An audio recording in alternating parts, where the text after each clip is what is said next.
everyone, welcome to Campus Catalyst. My name is Theodosia Agbovi, and today we are continuing with the conversation we had last week with our SRC president, and it's a convo about their policies and how far they have come in handling ATU SRC. So let's go for a quick break. When we return, I'll introduce him to you, and then we'll delve into our discussions.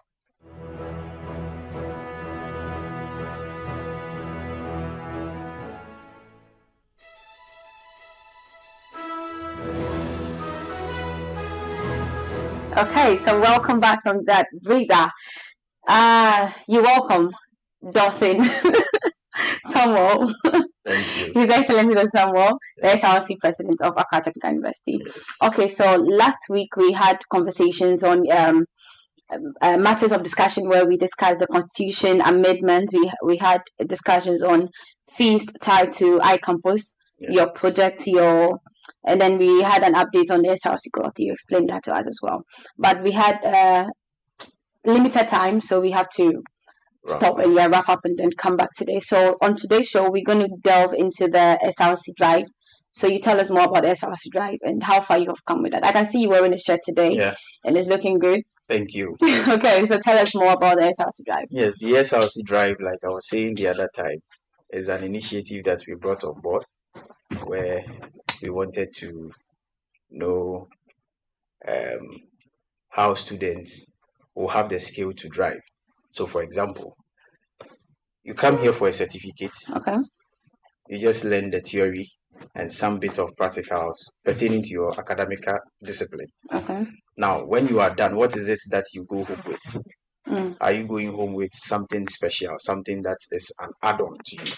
So, becoming the SRC president, I was inspired that, okay, as a technical university, if you go out there to apply for a job, and maybe the job specification, you don't get it, there should be something alternative that when it is available, you can go for it. So every man, every guy, or every woman, if you know how to drive, it's an add-on for you. Okay. So why don't we help the student to know how to drive? Okay, now that I have something funny over here about learn how to drive, right? So I learned how to drive a taxi, or let's say there's Corolla and stuff, right? And then you go for a job interview and they say that the opportunity they have is for a driver, but then it's a cargo driver they need, or a tipper truck driver, and you don't fall in that. You can't go for it. That is not even out of place. It's not out of place. It is still in order. Okay. Because, for example, there are basics of driving. You should know a clutch, you should know this and that and that. So, so long as these basics are there, you just build up. As compared to you don't have any knowledge about it, that you have to start from scratch. Okay. So which one will we go for? So it is better you have something than not having anything at all. Okay, so does this call for skills training apart from just going in for, let's say you go for an interview and the job you need is not there, but you need a skill in, let's say, graphic design and all of that, meaning that if that one is available, you could go for it. Of course. So it's just in that line. Is that what you're trying to say? Yes, it's something that is inevitable. It's a skill. Yes, it's a skill. It's a skill. It's inevitable. For example, specifically for the engineering student, if you complete school, a university as an engineering student, and you don't know how to drive, then there is a problem. Oh, engineering. Yes. Okay, engineering students. Yes. Okay. We are in a technical university, so mechanical, electrical, and then civil, and you don't know how to drive. There is a problem. Okay, so what of us? We in other fields, the PR, the accounting stuff. What of us? Are you focusing on the engineering?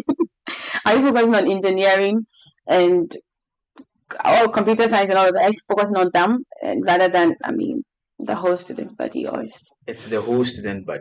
Okay. It's for the whole student body. But if you look at it, engineering have the utmost advantage. Okay. Do you get it? Yes. Yeah. So we currently have a procurement student who is an Uber driver. I see. So imagine if that person, maybe, for example, you don't have a license. This is an opportunity because when you go out there, you are going to pay 1,008 plus. If you're not fortunate, you are meeting the guru boys and whatever, and then your license is going to delay. Now the SRC has brought it closer, where you know that after 2 months or a month, you are going to get your driver's license. Okay. Is that not better? That is better. It's better. Okay. I get it. Is there anything more you want to add on that? Yes. So the ATU SRC drive is something too that existed long ago, years ago, but just that it wasn't controlled properly, and it died off. So it's something that I have also come to revitalize it, and then it is happening now. So it is also not only for driving and the license. Now we brought in the DVLA for license renewal, replacement, and what have you. So if you even want to do your roadworthy and what have you, you can still do it. So it is not even for only students. Everyone on campus, lecturers, management, everyone is involved. Yes. Okay, so how much is a student paying for this? So the license only is about 1,570. And then the training with license is about 1,870. Yes. So is it that's the discounted price? So it's a collaboration where you have discounted the prices? Of course. Yes. So it is even limited, like it is good for them to apply for this. Yes, because when I took my license somewhere 2016, I paid around 1,002, 1,003. But now it's more expensive. Yes, it's more expensive. And that one you have to take a very long time to take it, like 4 months, 3 months. So the money they are paying is for both the certificate, the license, and then the driving skill. Yes, for example, the 1,870 is for both the license and the training. The training. Yes. That's interesting. Yes. That's a good one there for all of us. I'm going to try. Yes. Let's go. You pay for me, and I use it once. Okay, now let's move on to this is an issue I'm surfacing. It's been on campus for a long time. Students in the hostels are complaining of water, and they blame the SRC for not working well on that matter. They don't even talk about the administration or the management so they say SRC is not doing well on that matter. So they want it to be addressed. So what do you say?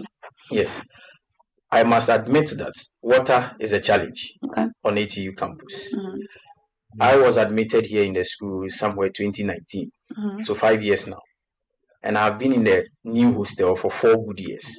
It's today that I'm in the SRC complex. So I know the water crisis or the water challenge. So His Excellency Safu Kwesi Kantanka procured a polytank so that it can supplement the supply of water to the hostels. And then other administrations also came, they did their best. But if you remember, over the years, a tanker was always coming to campus to give us water. We didn't have a main pipeline from the GNWC, Ghana Water Company. We didn't have a main line. So when I came, I don't know if you still remember, at a point in time, we had to call all the students from the new old hostel. I think I saw that. Yes, and then we were given reason for reverting to the old academic calendar and also the water crisis, that we are tired and what have you. So that alone, we now have to sit with management and tell them our issues, the pressing issues, that the water, there is no water flowing, and that is not something good that we can live with. So on the 22nd of December 2023, that is where we finally commissioned the pipeline from the Ghana Water Company, which is in the reservoirs now. So now we have direct water coming from the Ghana Water Works. It's not that the tankers must be coming every time. Yes, every time. So are you saying now the water issues have been addressed? Yes, it has been partially addressed. It is better than before. It is better than before. So now that the pipes are in, it means that we are not going to incur so much to bring tankers in there, because it's quite expensive. I don't have my diary here. I would have opened to know the number of liters we get in a month and how much we pay in a month as compared to what we are getting from Ghana Water Works in a month. So right now the volumes of water that we get is much better than that of the tankers coming. And also it is relatively low as compared to the tankers as well. Yes. Now let's talk about students coming in to campus. Let's say those who live outside hostel, let's say outside the school, those who are from other places, coming from afar and all of that. Some of them complain about the washrooms, because if you are in the hostel, definitely if you come to school and then you feel like you want to pee or use the washroom, you can choose to go to the hostel and go and do that. But for the outsiders like us, that we come from home and all of that, we come to campus, some of us come to campus, and then we have issues with the washrooms. Looking at that issue, what are you doing about it? Because we complain, in fact, students complain that some of them are locked. They get there and it's locked, and a whole lot of issues going up on that particular matter. So what can you say about it? Okay, so I want to admit that yes, indeed, there is this challenge ongoing. Okay. But there is one thing that I want us to know about. You see, it's about culture. Okay. The culture of the students. Okay. I know that for some time now, the washrooms were locked. It never came to my notice until one day someone told me when I was on my way to a meeting. Then I took it up. So some of the washrooms were locked. No problem. Okay. So what is happening is that they were locked because even when there is water, the little water over there, students go there and they refuse to flush it. So it's what's okay. You get it? I get that. And it is making the whole place messy. So now that there is no water for 2 days, what do we do? When we allow them to go, it will be more messy. Yes. And the environments that are in charge may not be able to work up to task to clear the place for the next day. So it is better to lock some few and leave some. So it's a call for the students to... Yes. So I also advise that students should know that when you go there, what is for sitting is for sitting. What is for squatting is for squatting. You don't do the other way around. Yes. And then when you are done, you clean the mess or you flush the mess, and then you can walk for the next person to come and use it. But when you go, you just use it, you don't flush it, you don't clean there, and then you leave. 2-3 people come, and then they also leave. For the next person to come again, that place is in a mess. And then that person will be tempted to say that SRC is not doing its job. Now, let me also correct this. Okay. Things like this, it is not SRC. Okay. Go ahead. We are not to do it. We don't have to use the students' dues to clean washrooms. It's wrong. The university has environment. Okay. The department that takes charge of the hygiene and the cleanliness of the school, of the campus. So if that is the case, management are to ensure that these people are working. That's true. So when we find out that they are not working, that is when now we advocate. We complain. So students should stop blaming SRC for not working. You don't blame the SRC. If the washroom is in a mess now, it is not the SRC's fault. Okay. And it becomes a metric or a measure to assess us. No, I mean, that is what students do every time. They use all those things to assess. That's true. You don't have to use that as a measure to assess the SRC because we don't work when it comes to the washrooms and what have you. It is for management. Okay. They are to do that. So currently we have a washroom behind the end block. Okay. The end block. Yeah. That washroom has been abandoned for years now. But when we came, we have renovated it. We changed all the seats and everything that needs to be renovated. Right. We changed them and painted it. Okay. Now we went to management some time ago that there is a washroom in between the K block and then the N block. We request that it is being demolished. But they don't want to do that. Why? So what they are proposing is that, okay, they want to close it for some time so that we can use our washroom. Okay. Because there is a stench coming from that washroom to the learning center and the lecture halls. That's true. That is very true. So we didn't want that. So this is what we can do. If it was in our power that we control the washroom and look at the washroom cleanliness and what have you, we could have just decided that we want to demolish it. But it can't be done that way. We need to get approval from management before. Things like this, it is not the SRC. Okay, so it is simple. The SRC is working for you, is working for me, is working for all of us, and we need to appreciate that wherever we find ourselves. So let's go for a quick break. When we return, we'll delve into the data policy of the SRC.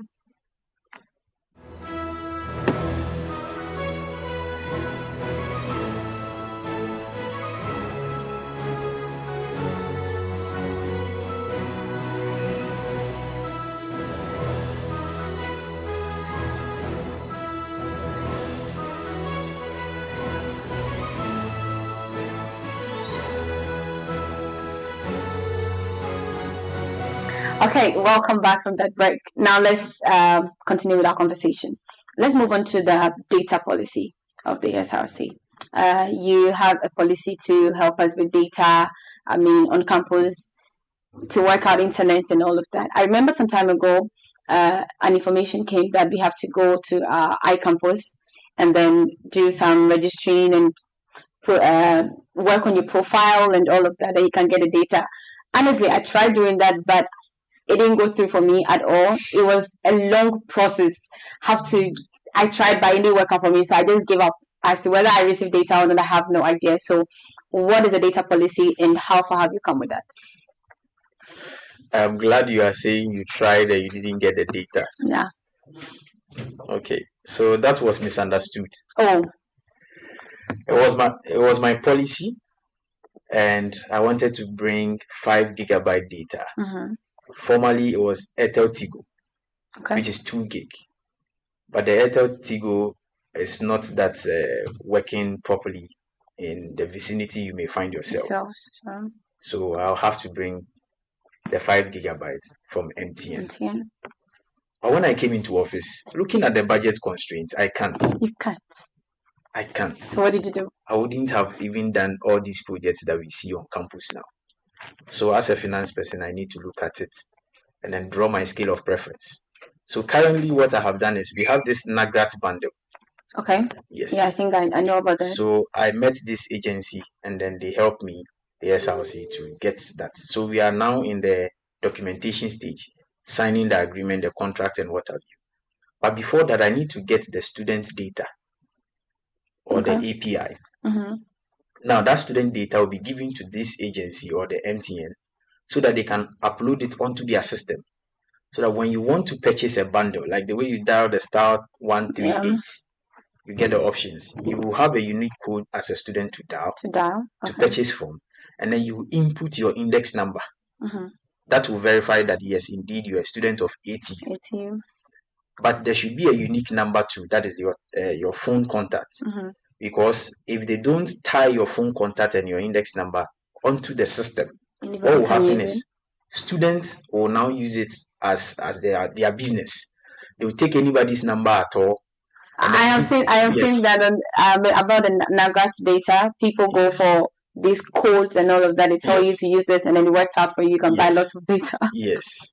So if you don't tie your index number and then your phone number onto the system, students will sell it out as a business. Okay.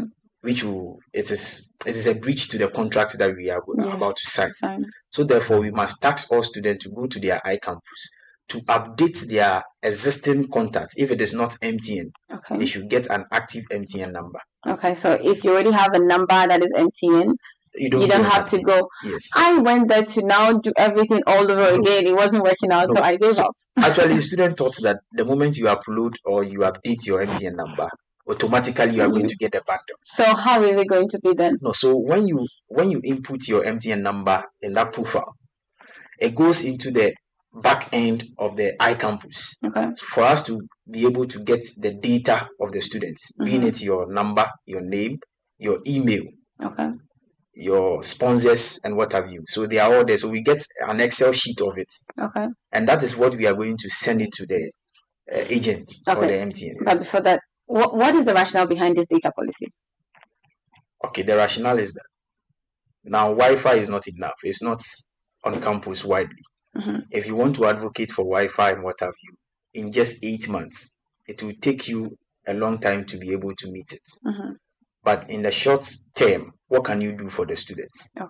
Don't forget, last week I mentioned that as a leader, you must be a solution-oriented leader. Yes, sir. So what is it that we can do to bridge that gap? Okay. Why don't this data bundle comes up? Okay. And then the student can actually patronize so that it can also help them to attend lectures online and what have you. So the data policy you bring in is not free? It's not free. You purchase it, but it is at a lower cost. So how much are they supposed to pay? Or you are still working things out? And it's... No, I can give you, but it may not be... It's a document something. I don't have it off head. Okay. But I know that at a point you buy some at 5 cedis, which is maybe 2 gig. 2 gig? Okay. 15 cedis. I stand to be corrected unless I get my facts right. Okay. So we have something of that sort. Maybe 30 cedis, then you are getting 15 gig. 15 or 20 cedis, you are getting 15 gig. Okay. Meanwhile, when you go for the normal MTN, it's far expensive. Yes, expensive. That's true. So that is the advantage for students. So because of the budgetary constraints, we can't give you the data for free and the SIM card for free. Okay. So why don't you also help by patronizing it? But it is only subsidized for you. Okay, great. Now, we are still waiting for that to be done. Yes, but it's in the pipeline. I mean, it's in the process. It will be done soon. It will be done. Okay, so just like the driving school. Now it's in. It's going on campus right now at Facebook, right? At Facebook. Good. Yes. So you can all go there and then you register and then you start the training. But before we wrap up, let's talk about the Wi-Fi issues. Okay. Students, we all complain. Sometimes I do come to campus and I'm trying to connect to the Wi-Fi and it doesn't work out. We all know that we can buy our own data, it's true, but then we want to know if maybe the dues and all that we pay is also tied to this Wi-Fi thing. That is why we have the right to complain if the student's Wi-Fi is not working, or there is something else we need to know. Dues. Like I said last week, the dues do not have a breakdown. Okay. It's just a round figure. Okay. Dues. And it has nothing to do with the Wi-Fi. Okay. No. Okay. The Wi-Fi is coming from management. Okay. Through the advocacy of an administration that brought it. Okay. So I think Ahinkano Addison that brought it. So it is management that controls everything about the Wi-Fi. Yes, it's not SRC. Student thought that maybe SRC is the one, because I do sometimes complain, yes, and then I hear students complain. They could say the data is finished and you have not bought yes. Wi-Fi bundle and all of that. Yes, so we're trying to. The SRC is not in charge of the Wi-Fi. No, okay. Not at all. Okay. But again, let me chip in something before you ask a follow-up question. Okay. About the water issue. Yeah.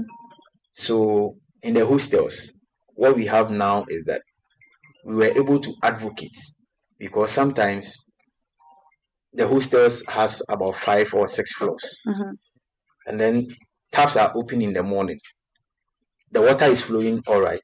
First floor has it, second floor has it. Now it must build up to the 5th floor before gravity it will come down. For the 5th floor, 4th floor, and 3rd floor to get. So they will always complain that the water is not coming. We complained to management, and now they have brought in 3 tanks for each hostel. Okay. What is the purpose of the 3 tanks? One for the 3rd floor, another for the 4th floor, and another for the 5th floor. So that now, when water is flowing directly into the tanks, then it comes direct onto the floor. It doesn't wait to build up before it falls with gravity. So we have this measure being done. Okay.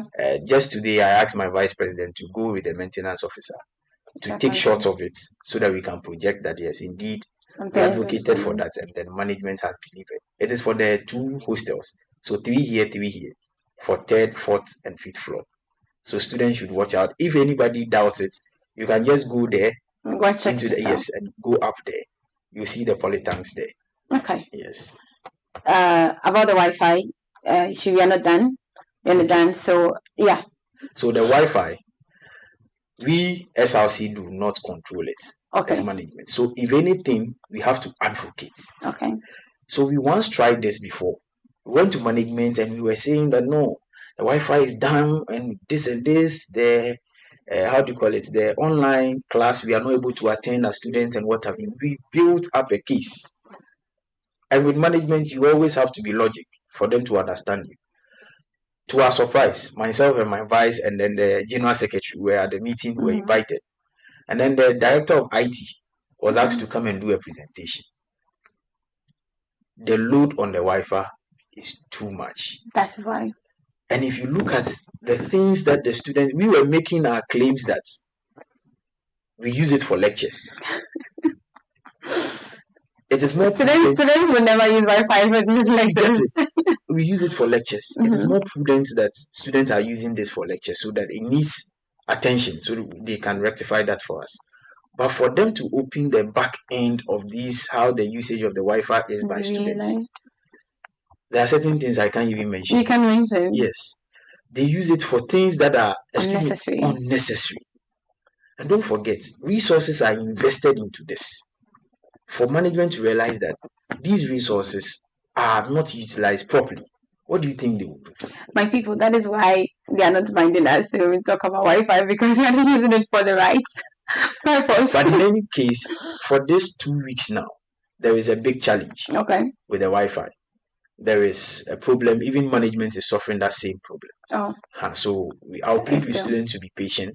We are still in talks with the management so that they can revive the Wi-Fi for us. And also the data policy is coming, so everything will be everything will be fine. Okay, that's great. So before we go, what will be your last words? And also to students who always, we always criticize SRC. We always talk about SRC, whether they are doing good or not. So what are your final words to all these people? And then any other thing you want to add? Yes. So talking about the critics, if you criticize SRC, I admit it, I accept it, but do it constructively. Okay. Yes, I always say that the politics we do here is not like the outside politics, the mainstream politics. It's student politics. We are all climbing the success ladder. So the ladder of success we are all climbing. If you play any dirty politics with someone, for example, if you do it with me, tomorrow I might be somewhere and you will need me now. Do you get it? Yeah. But those outside have already played they have lived their life up to the peak.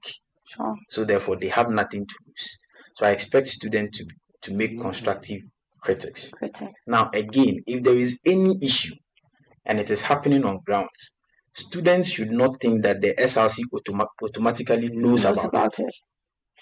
You need to come to the complex and lodge a complaint. If not necessarily coming, call some of the executives and then the report will get to me. Okay. Yes, if you persist a day or two and you're not getting any feedback, then you can walk to the complex and mention them that, I called the PR on this day, on that day. Then I can also take it up and then rectify it. Okay, so that was an interesting conversation here with the SRC president of Accra Technical University, and I hope your questions have been answered. We talked about data policy, SRC drive, and then water issues coming to Wi-Fi and all of that. I hope your questions again have been answered. We'll see you same time next week here on Campus Catalyst. My name is Theodosia Agbobi.